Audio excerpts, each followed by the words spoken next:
আসসালামু আলাইকুম। উসমান হাদিকে গুলি করার ঘটনায় বাংলাদেশের রাজনীতি উত্তপ্ত। সেই উত্তপ্ততার র্যাশ কিন্তু পার্শ্ববর্তী দেশ ভারতে কিংবা আন্তর্জাতিক মিডিয়া ব্যাপকভাবে ফলাও করে প্রচার করতেছি। কারণ এই জন্য ফলাও করতেছি, ভারত থেকে প্রত্যক্ষ বা পরোক্ষ মদদে এই কিলিং মিশন কিংবা উসমান হাদির উপর হামলা গুলি করে আবার সেই সন্ত্রাসীরা কিন্তু ভারতে আশ্রয় নিয়েছে, সেখান থেকে আবার ভিডিও ফুটেজও এসেছে।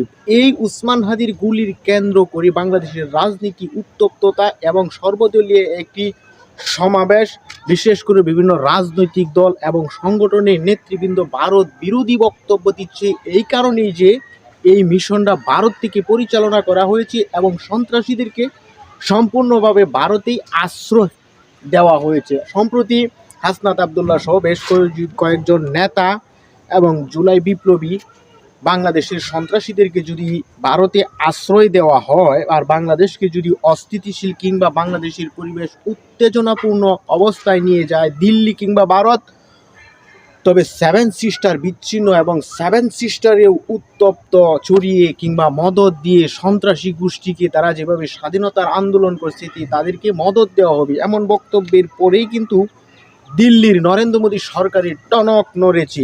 এর রেশ ধরেই কিন্তু দিল্লিতে হাই কমিশনারকে বাংলাদেশের তলব করা হয়েছে। হাই কমিশনারকে তলব করার মধ্য দিয়ে ভারতের আপত্তির কথা এবং বাংলাদেশের দূতাবাসকে, অর্থাৎ ভারতীয় দূতাবাস বাংলাদেশে যে আছে হাই কমিশনার, তাদেরকে যাতে সর্বোচ্চ নিরাপত্তা দেওয়া হয়। কিছু উগ্রবাদী তাদের ভারতীকে নিয়ে উদ্ধতপূর্ণ বক্তব্য, মানে যেভাবে বক্তব্য, যেভাবে প্রতিবাদ, যেভাবে প্রতিক্রিয়া জানানোর কথা, বাংলাদেশের হাই কমিশনারকে দিল্লিতে তলব করে কিন্তু সেই প্রতিক্রিয়া তাদের এই মানে মন্তব্যগুলো পেশ করেছে, আপত্তিকতা জানিয়েছে এবং বাংলাদেশের ভারতীয় যে দূতাবাস আছে সর্বোচ্চ নিরাপত্তা দেওয়ার জন্য এবং বাংলাদেশের সরকারের পক্ষ থেকে ভারতের উপর যে ধরনের বক্তব্য, যে ধরনের বিদ্বেষপূর্ণ বক্তব্য, সেগুলোর সত্যতা প্রমাণ বাংলাদেশ নাকি দিতে পারতেছে না। আসলে ভারত বাংলাদেশের পরিস্থিতি কিন্তু অত্যন্ত তলানিতে, বিশেষ করে শেখ হাসিনা সাবেক সরকারের পতনের পর থেকে।